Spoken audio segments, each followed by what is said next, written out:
This episode is brought to you by LifeLock. The holidays mean more travel, more shopping, more time online, and more personal info in places that could expose you to identity theft. That's why LifeLock monitors millions of data points every second. If your identity is stolen, their US-based restoration specialist will fix it, guaranteed or your money back. Get more holiday fun and less holiday worry with LifeLock. Save up to 40% your first year. Visit LifeLock.com/podcast. Terms apply. Great days start with great underwear. So if you're looking for something special, give Tommy John and gift a better day. Everything we make is meticulously crafted from breathable stretch fabric for the perfect fit, including our sleepwear for him and her. It feels good to give, but it feels great to give Tommy John. Find something for everyone and pick up something for yourself. Because at Tommy John, greatness is in our very fabric.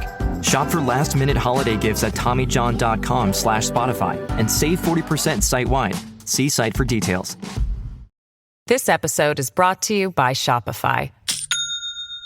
Do you have a point of sale system you can trust, or is it a real POS? You need Shopify for retail. From accepting payments to managing inventory, Shopify POS has everything you need to sell in person. Go to shopify.com/system, all lowercase, to take your retail business to the next level today. That's shopify.com/system. Did you hear those ads at the beginning of this podcast? If you don't want to ever hear those again, feel free to join us on Patreon, Supercast, or Apple subscriptions. Links will be in the show notes. Welcome back to True Crime Cases. I'm your host, Lainey. This past October, I had the honor of attending the first ever Berkshire Podcast Festival hosted by my dear friend Josh Hallmark from True Crime Bullshit. It was such a great opportunity for me to meet listeners who love the show, who love true crime and consuming the content responsibly, etc.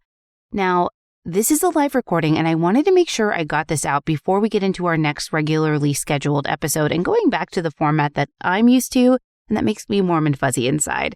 Now, I'm going to be editing this episode, so just a heads up, you may hear me interject here and there, and I hope it's not jarring, but if it is, we'll work it out for the next time. But I just wanted to say I definitely appreciate everyone's support of the show. Remember to share us on social media. Word of mouth is what helps us grow bigger, better, faster, stronger. And I just want to say how much I appreciate all of you. So with that being said, enjoy this live show where my friend Charlie from Crimelines, Robin from The Trail Went Cold, Robert Parmer of the Broken System podcast, and me. Okay, on to the show.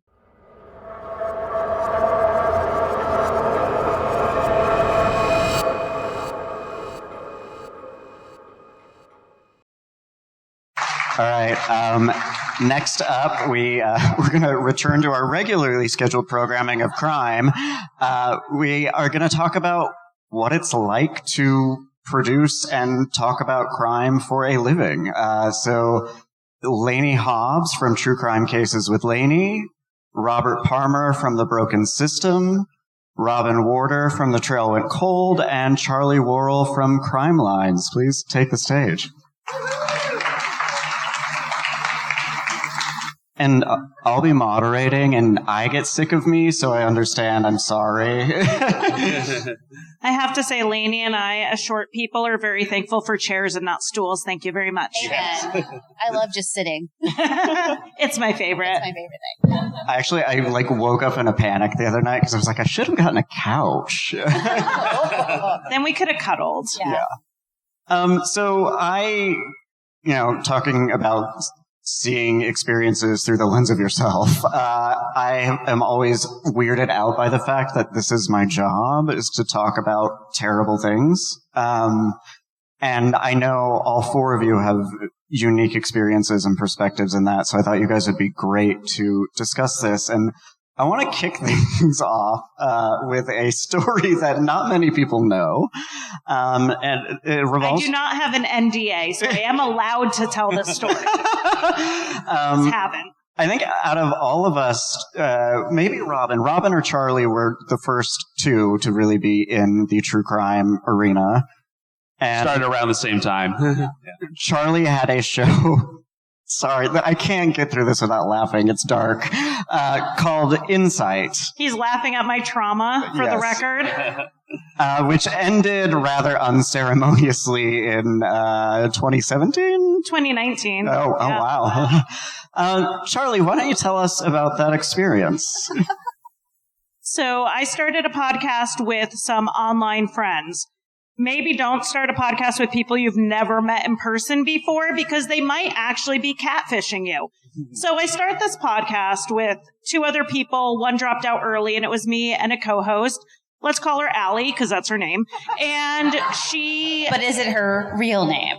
Yeah. Lord only We knows. don't know. She told me she lived in Australia, which I guess that's a red flag, but she said she was a federal police officer there, but she investigated car crashes. And I thought, oh, that's interesting. In Australia, federal police investigate car crashes. That's really unusual. God help me as a researcher, right? Didn't even think to look it up, right? Anyway, she has all these Instagram pictures. She's got this great life, and we start a podcast together. And at some point, she sent me a script because we would take turns. I would do one, she would do one. I get hers, and I realize like an entire section of it is just copy and pasted from Wikipedia. And I was like, was this a mistake? And she goes, well, I didn't know how else to say it, so it looks good enough. And I'm like, I'm not reading Wikipedia on our podcast. And she would do things where she would like lightly reword things. And so we had to have some conversations about plagiarism, which was really interesting because she also has a master's degree in sociology or criminology. It depends on what story she's telling. So, surprising in Australia, they don't teach plagiarism in master's programs, because that totally happened. And so eventually I get a script and I was cooking dinner and the information, I was like, I never heard a lot of this and I'm familiar with this case, but I'm cooking dinner, so I can't really research it. So I said, let me just watch a YouTube video while I'm cooking. And I turn on the YouTube video and it is verbatim what she sent me.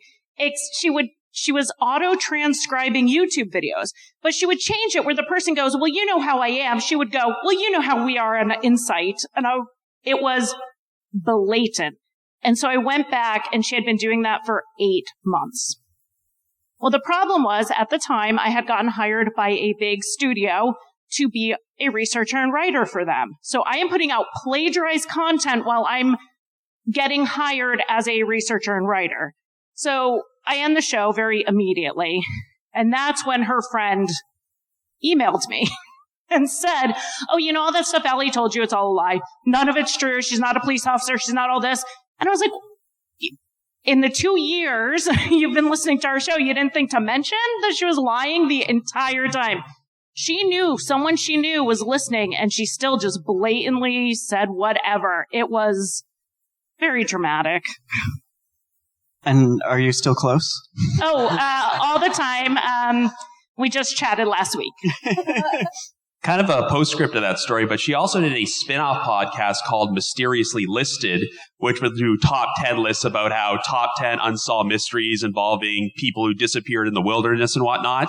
And before I started podcasting, I used to write for a website called listverse.com where I would do those type of top 10 lists about 300-word summaries about unsolved cold cases. And you can probably see where this is going because once I heard about this plagiarism scandal, I started listening to her Mysterious Listed episodes, and it's like, yep, copied verbatim from my articles. She's being blatant enough to plagiarize a fellow podcaster who's a friend of hers at the time. So. She was plagiarizing our friends. It was, professionally, it could have ruined everything for me. It's funny that this is anecdotal, but she also got in trouble for posting photos of her kids, but they were actually someone else's children. Yes. Yeah, I kind of blocked that out. There's a lot of stuff that I try to forget about and move on with my own career.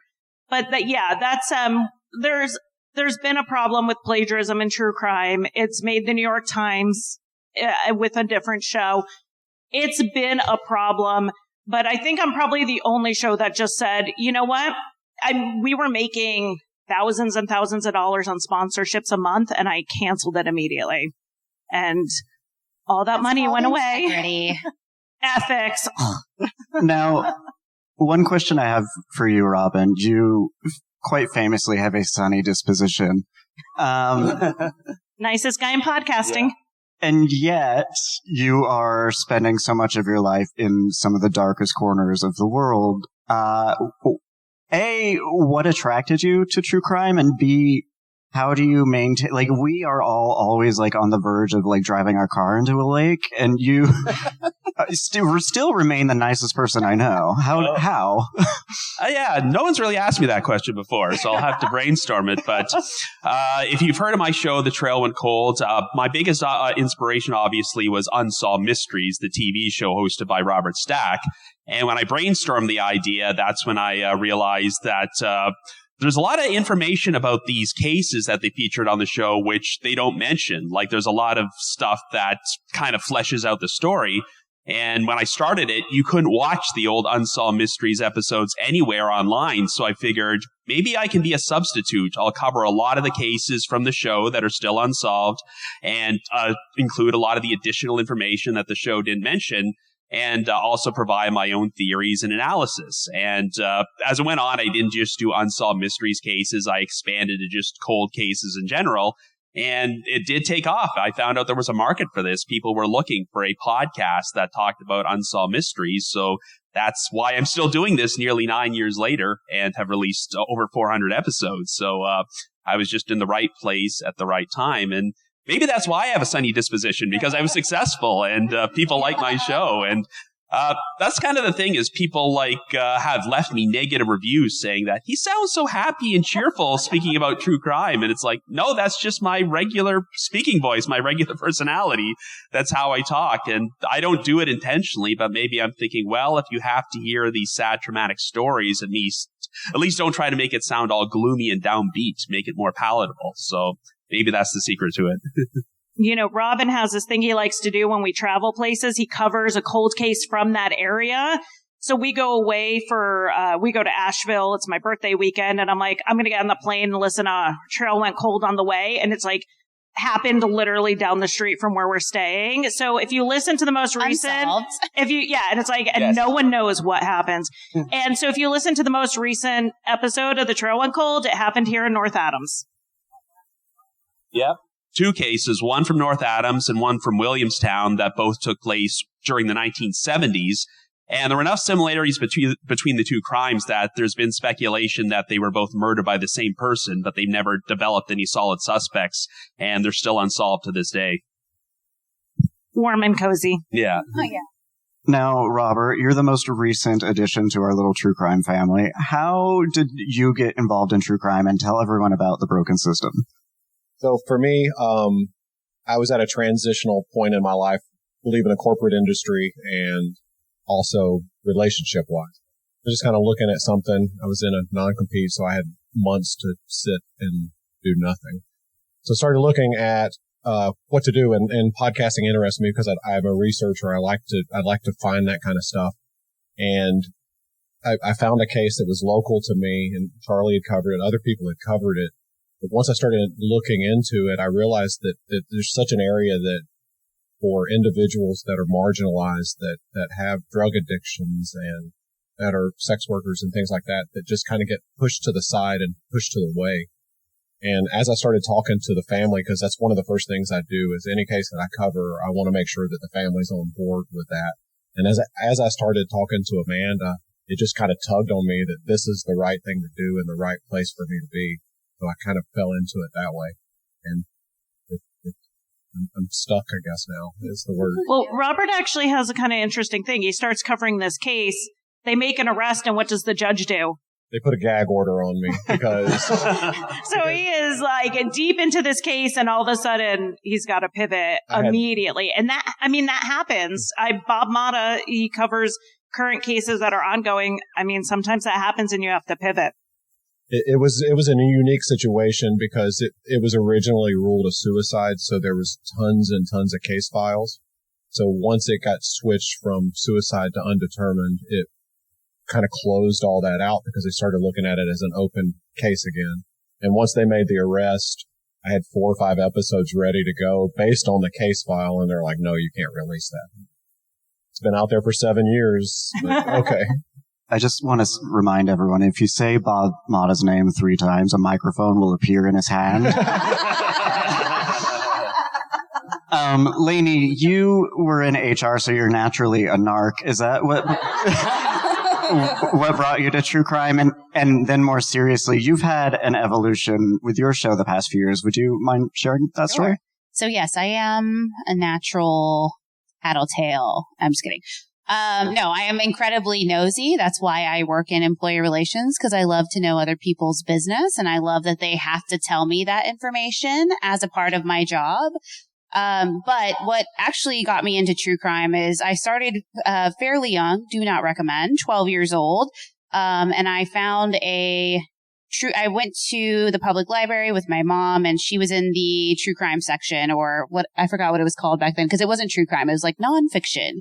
And I went there and I saw this book called House of Secrets, and it was about this family of, truly this patriarch just committing incest and murder, and his whole family was kind of convinced to operate this way. And I had no idea that people like this existed at 12. I shouldn't have honestly had any idea, but after I read that book and I went to my mom and I was like, hey, this is a really crazy book. This is nuts. And she was like, yeah, they're real people. And I was like, are you serious? So then I spent a lot of my time afterwards at the public library, digesting a lot of true crime content, very young. And then I needed to find a hobby because I was just so focused on work and finding purpose in corporate America, which there is none. You are just a cog, FYI. But my boss told me to get a hobby because I would never be happy if I tried to just be happy with my job. And I took that advice to heart, and I found podcasting, thankfully, through NPR. Snap Judgment was the first podcast I ever listened to. And then I go, wait a minute, I wonder if there are true crime podcasts. And at the time, there were 3. One that's by a chode that nobody talks about, and then Generation Y, that guy. Not Gen Y. I was like, Charlie, wrong interjection. I was a little late on my pickup. Right. Gen Y, and then Marissa from The Vanished. So those were the top 3 podcasts at the time. And then through them, mentioning other shows, I found resources through them. They all helped me tremendously get started. I cannot believe to this day that they were answering my questions via DM, going like, what mic should I get? Or like, what do you think about, this audio software? How do I record? Where should I learn? And I'm thankful for that every day. And that's also why I pass on that knowledge to other podcasters or new podcasters who reach out to me, because I was bold and didn't understand that they were incredibly busy. But I started my podcast initially called True Crime Fan Club in 2016. And it wasn't until I got into advocacy very late, I would say within my true crime journey. It wasn't until the podcast festival that I co-founded happened in 2022 in Dallas that I got an opportunity to meet Julie Murray in person, Mariah Day, who's the daughter of Betsy Faria, and really kind of put faces to names that were just stories to me, because I was able to disconnect myself from true crime cases. And meeting them made me go, okay, it's time to change some things. It's time to change the direction of the festival to focus on ethics and advocacy, not only within true crime consumption, but also in the creation and holding creators accountable and holding myself accountable. And that's why I changed my podcast name to True Crime Cases with Lainey, to align more with my mission, which is to build a community that wants to be accountable. That every year when you come to TCPF, you care about what you're doing there, the families that are there, because the families are the forefront. Without them, every person who's a creator in this room who has success in their shows and is able to afford their homes and live a life, it's done because somebody had the worst day of their life, that somebody had to lose their life in order for you to even have a story to tell.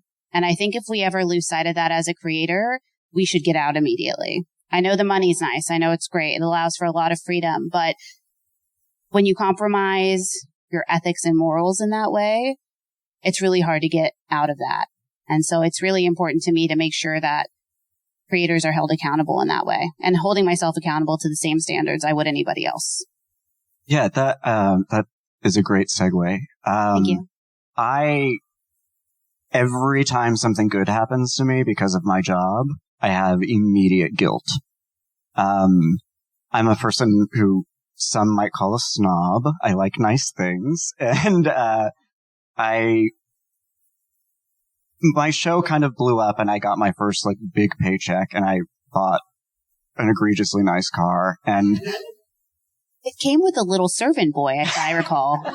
He lives in the trunk. I don't know how often he's fed. I sat down in it, and I should have been very excited, and I just felt disgusting. And so that, every day I talk about every time I press publish, I have massive anxiety. Another part of that is, like you said, I am successful. I am the happiest I've ever been because something terrible happened to many, many people. So how do you guys reconcile that? And what's the thing that scares you every time you're about to press publish? Can I say I'm terrified I mispronounced some small town in Nowheresville wrong? That the YouTube video I watched had the wrong pronunciation. No, when it comes to one of the things that's really important to me is whatever case I cover solved cases and I cover cases without family involvement. But I don't cover cases that I don't have a reason to cover. There are cases where a mistrial happened, and it's important for us to understand why that happened so that when a big case like the Karen Reed case comes out, we understand what's happening, what's going to happen next, why it's happening, and we're not contributing to the chaos online. So I always have an intention with my episodes. And so my goal is more focused on education and in unsolved cases, awareness. If I'm working with the family, I send them the script ahead of time.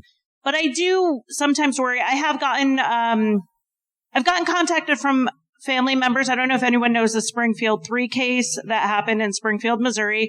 I've been in contact with the family with that case because they listened to my episode and really liked it.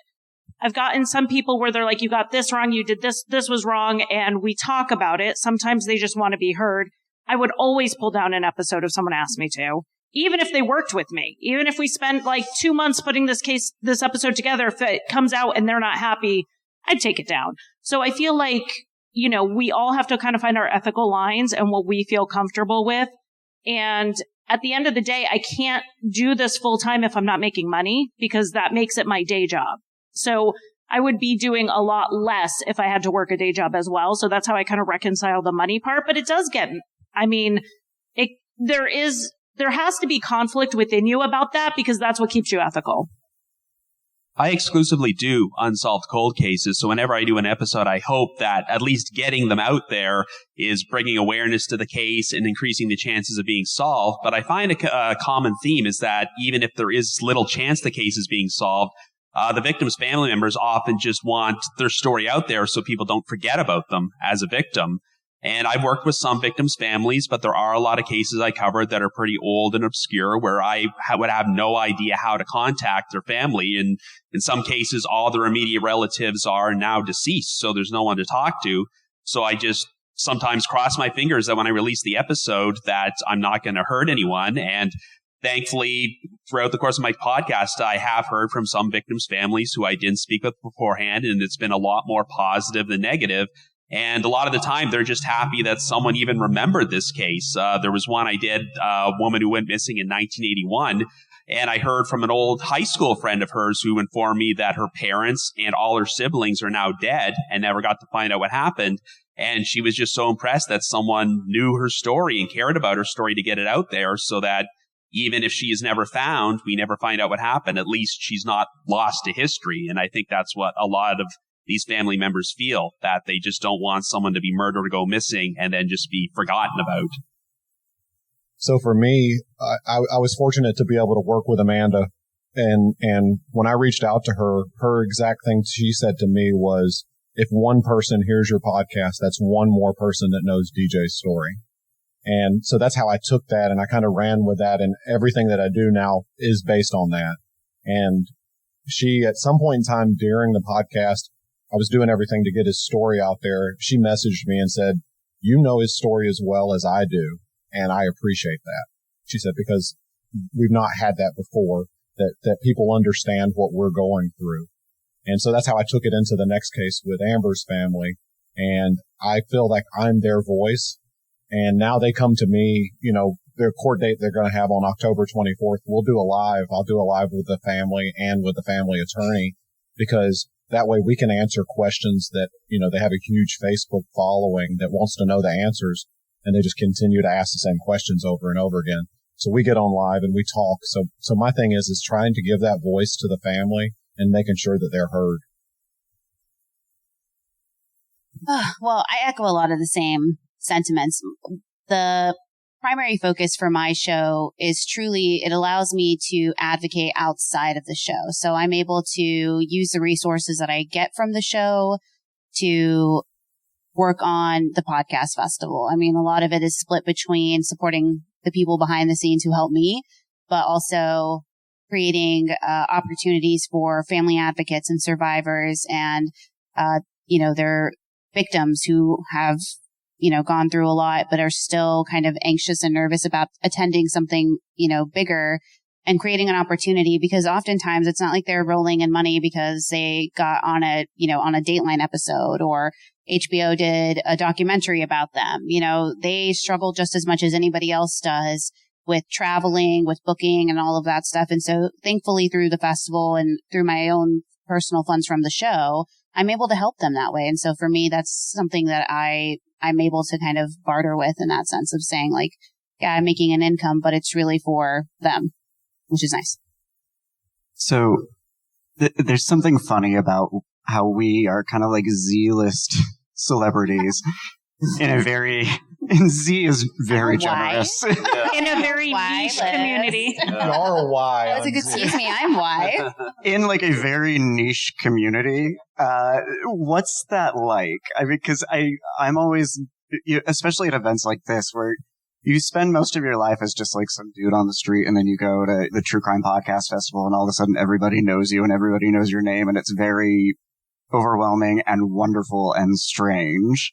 What is it like having built a level of, I was going to say notoriety, that's probably not the best word, but a level of, not fame, let's go with notoriety. Recognition. Great, thank you. I'm a writer.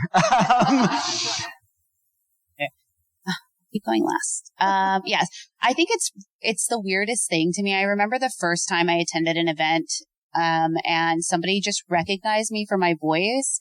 I was like, I love your show. I love this. It's weird to have people come up to you and say how much they love something, because you're not presenting it to anybody.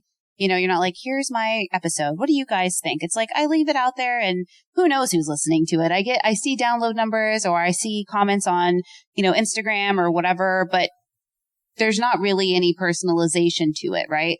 I think all of you have more engaged communities, because I am so like cut off from that side of things, because I see some of the intense interactions and I'm paranoid. So I get a little scared if I'm going to be honest. But yeah, I think it's very strange to me, but also really cool, to have people appreciate the work that you do, and tell you that, they fall asleep to your voice, which if it was any other medium, you would be like, this is not great. But when they say that to a podcast, that's kind of like next level. That's like, hey, I got that voice. So it's amazing. Editing Lainey from the future. It's so funny we're talking about this, or I guess I'm talking about this in the live show. It's funny, even after all of these years of podcasting, that I still get nervous about in-person events. And it's hard to believe that anyone shows up even to see me. But at the Berkshire Podcast Festival, those nerves hit really hard for me. And this time I had been using Magic Mind for like the last 2 weeks, and it made such a huge difference for me. Now, normally I would feel really overwhelmed prepping for the panels, meeting listeners, but then I took my Magic Mind with me, and I had been taking it, like I said, for like 2 weeks by that point, and I felt calm and focused. I was ready to take it all on, honestly.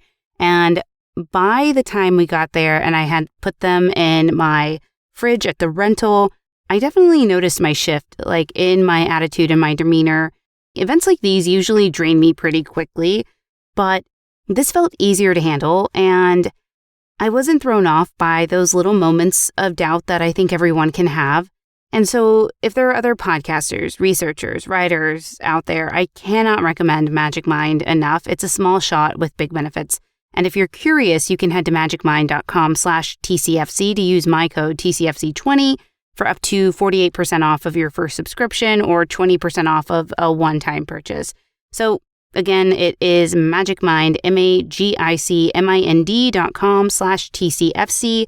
And again, you can use my code TCFC20 for 48% off your first subscription or 20% off a one-time purchase.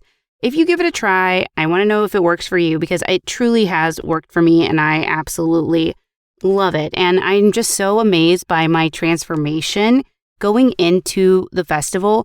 But I also want you to really hear what Robert and what Robin and Charlie are saying as we go in through the rest of the episode because they offer such incredible insight and we're all at different parts of our journey in podcasting. All of us have been doing it for different times and we're all kind of new in some way compared to others. And it was just really cool to hear everybody's perspective and hopefully you think the same thing. It also says good things about your audio levels being nice and even. Very nice and even. Yeah. I mean, I could fake humility about this, but my husband's in the audience and he would call me out. But yeah, I mean, I love it. I love coming to these things. I go home and my kids do not care who I am. It actually mortifies my children. My daughter works at Starbucks and one of my listeners went through her drive-thru and recognized her from my social media. I'm surprised she didn't move out. She was you need to stop mentioning me. I'm I don't even mention you. You're just kind of on my social media. But I mean, it is one of the things that's, as a very extroverted social person, one of the things that I don't like is I feel like people know about my life. They'll say something about my kids, which is totally fine, but I don't know about your kids. I want to talk about your kids. I want to talk about what you did last night. And I don't get those experiences on social media because it's just so fly in the night, which is why I'm at all of these events so that I can actually get to know people. Yeah, I love these experiences too, where for a couple days, couple weekends out of the year, you can just hang out with people who are big fans of you and kind of treat you as a celebrity where they act all geeked out to meet you and stuff. And you're just thinking, I'm just a normal person. You don't have to act that way around me. And then you just go back and live your ordinary, boring life. And I've yet to reach the point, I get recognized sometimes at these podcasting events, but I've never reached the point yet where I'm just walking down the street back home and I'm recognized in public. But I do know some other podcasters who've gone through that where they're shopping or something and get recognized and say, aren't you so-and-so? And they're usually introverts, so they're kind of mortified to be recognized in public, but I have no problem with that. Yeah, it'd make my day. Yeah. But it would be so hard to buy ice cream at the grocery store if you were recognized every second. Yeah. So for me, I'd heard the term imposter syndrome forever and I was like, whatever. And now I have it because I mean, it's real and I don't deserve anything because I don't do it for anybody other than the family. So for me, I'm kind of stop. We drag them up here anyway. Yeah. I will mention that sometimes at podcasting events, people come up to me and ask me to say my catchphrase. I guess you could say the trail went cold. And I feel like Bart Simpson on the I Didn't Do It episode. Where people are just saying, say the line, Robin. I guess you could say the trail went cold. Yay! Some woman at an event once said to me, I forget what the phrase was now. There's a phrase apparently I say a lot, and she was like, I hate it. And so I just started intentionally writing it into every and she wasn't even she wasn't meaning to be an asshole. But she accomplished it. Yeah. What's been the weirdest part of your journey? He's got a story. He's got a story. Okay. Well, I told this story last year, but in case you aren't here, I have to repeat it because it is one of the weirdest things a true crime podcaster will ever experience. So I once covered the disappearance of a 12-year-old girl named Janelle Matthews who went missing in Greeley, Colorado in 1984. She was obviously abducted from her house when she was home alone, and at the time, they didn't have any suspects or persons of interest, at least none that they announced publicly. So I covered on a mini-sode in early 2017, and of course, I didn't name anyone because I didn't know who could have done this. Then about 2 years after that, in the summer of 2019, they found Janelle's remains in an oil field outside her town, about 15 miles away, and it turned out she had been shot in the head and buried. And it was by pure chance because they were digging up an oil pipeline there and just happened to come across her skeletal remains. So they were able to finally conclusively establish that she had been murdered and launch a homicide investigation. And then this guy named Steve Pankey just keeps popping up on the radar, who's named as a person of interest because he kept inserting himself into the investigation. He's doing interviews with the press talking about how not guilty he totally is, even though no one accused him of anything.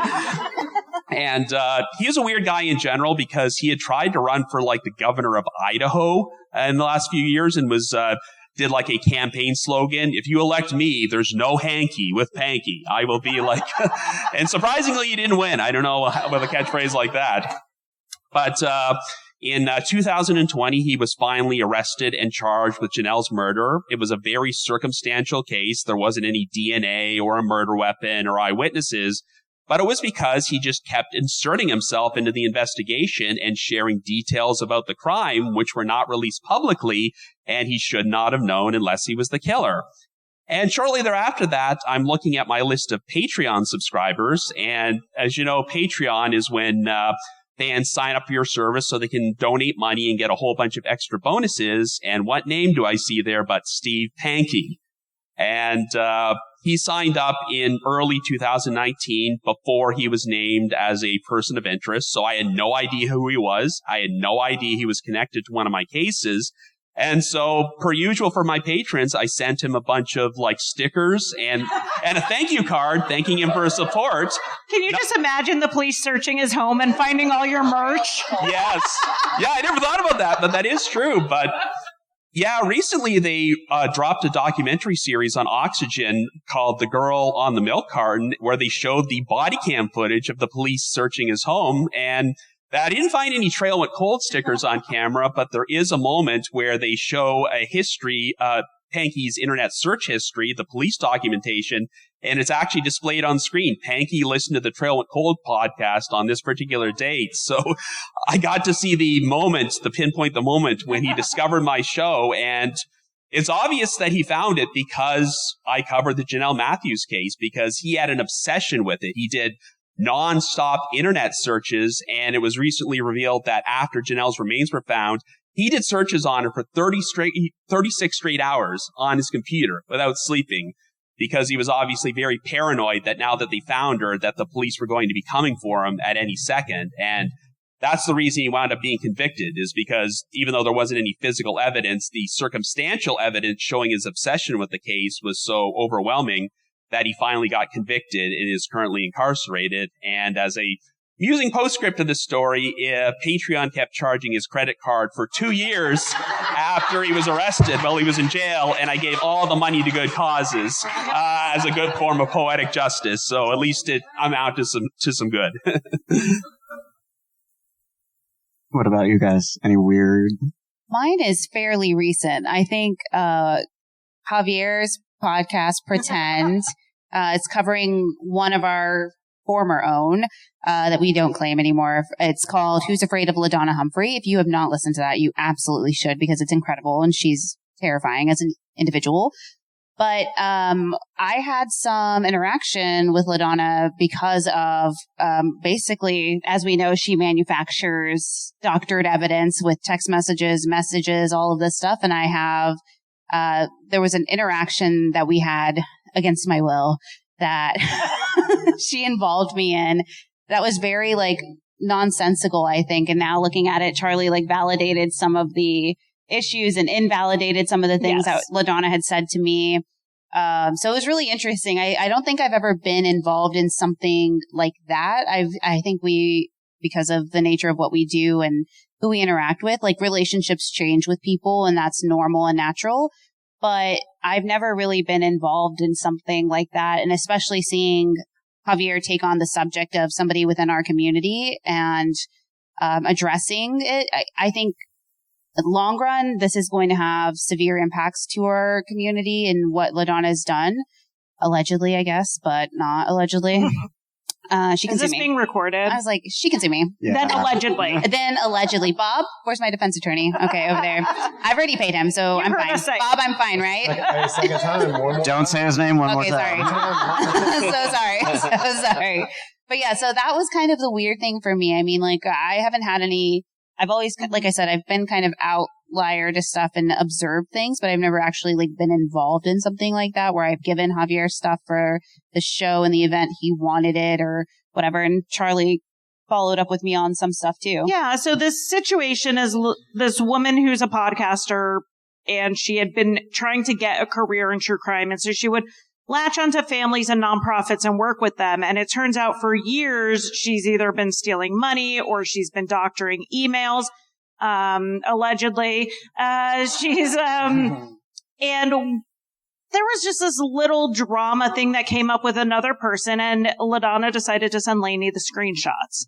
And it actually, this has taught me that we do not get jaded through true crime because we are way too fucking trusting. Holy crap. So we get these screenshots, we believe them, right? Well, the person who the screenshots were supposedly from is like, can I send you the real screenshots and you can tell me if the ones Lainey got are the same? And I got them and I was like, these are not the same screenshots. So somebody is forging screenshots. But it was just one of those things where we are such a welcoming community that everyone in here, whether you're a listener or a podcaster, once you're in it, we are chatting. We're on social media together. We get together. I have lunch with listeners when they're in Kansas City. Like, we really do become a community, and we don't know who's on our Patreon or who's sending us screenshots. Like, we don't know who these people are, but I think it's an amazing thing that we have stayed open and vulnerable even as we've seen the worst. So mine's not as serious. I had the same interactions with LaDonna. We all know that. Yeah. But probably the biggest thing that stands out to me is I have one listener that will correct the word Prestonsburg every single time because I have a tendency to leave the S out. I say Prestonburg. So every episode she sends me a message via Facebook with it spelled out with a capital S. What a charmer. Yes. Hey, if it's the worst thing she can pick out of the episode, I'm fine with it. I'd say if you donate up to $10 level on my Patreon, I'll say it right every time. As long as you're subscribed. Your name every single time.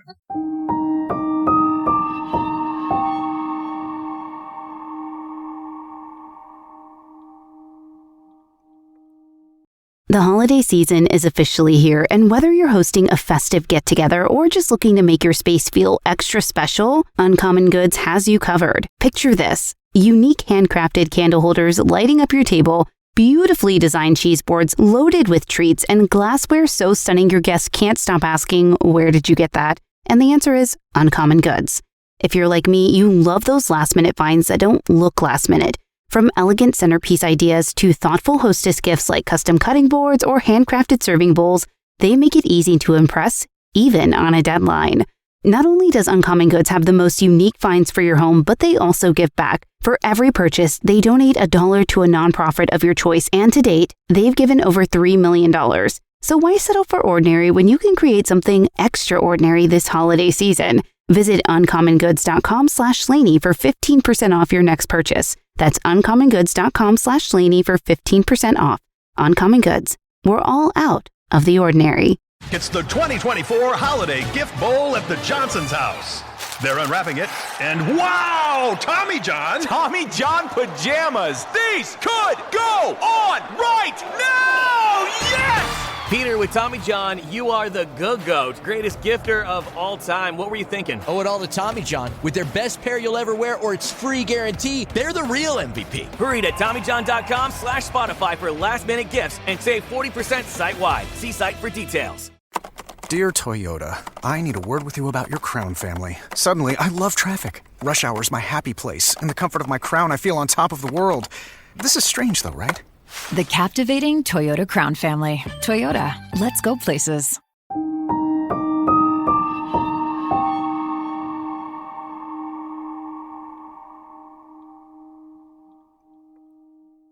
So we have 5 minutes for audience questions.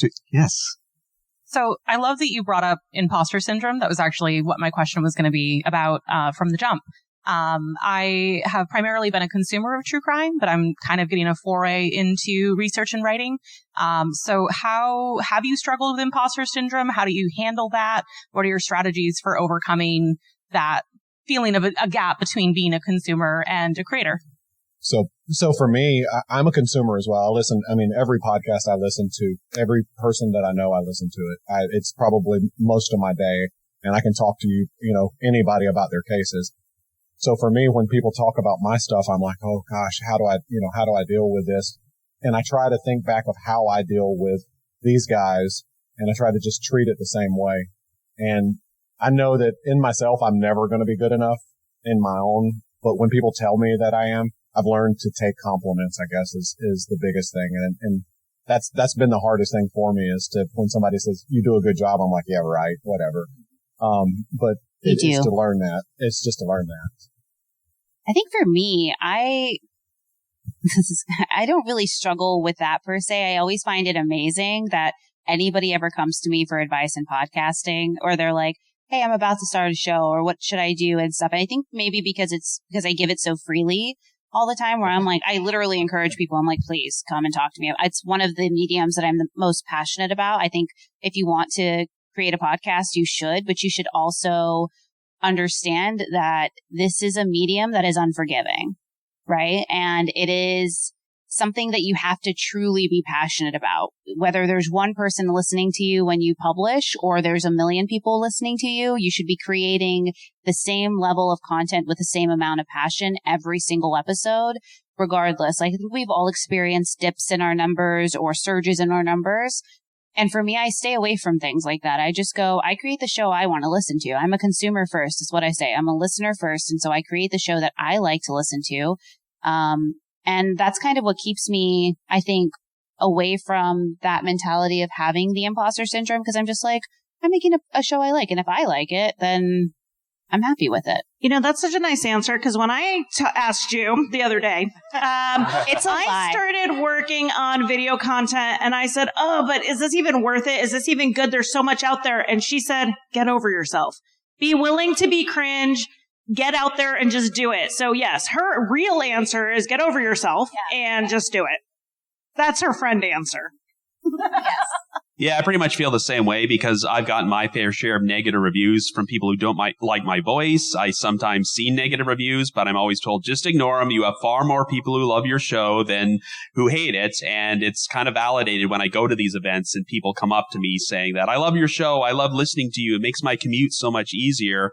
And I had a really validating moment last year. One of our friends, Laura Norton from the Ballline podcast, just published a book called Lay Them to Rest about her work in forensic genealogy. And in the intro, she mentioned my name because she listened to a Trail Went Cold episode I did about a certain case and decided, I'm going to make my own full-length podcast about this case called the Fall Line. And then she went into like a totally different field. It changed the outlook of her life. And I thought to myself, she doesn't listen to that podcast episode, her life will turn out completely differently. And when I saw her this year, she signed a copy of my book saying, Robin, I literally could not have done this without you. So it's just so flattering just to see that not only was she a fan of the show, but just listening to it had a profound impact on her life for the better. And so that causes the imposter syndrome to go away, knowing that you're doing something good. Yeah, Robin got page 2, I got page 56. Oh, yeah. Any other questions?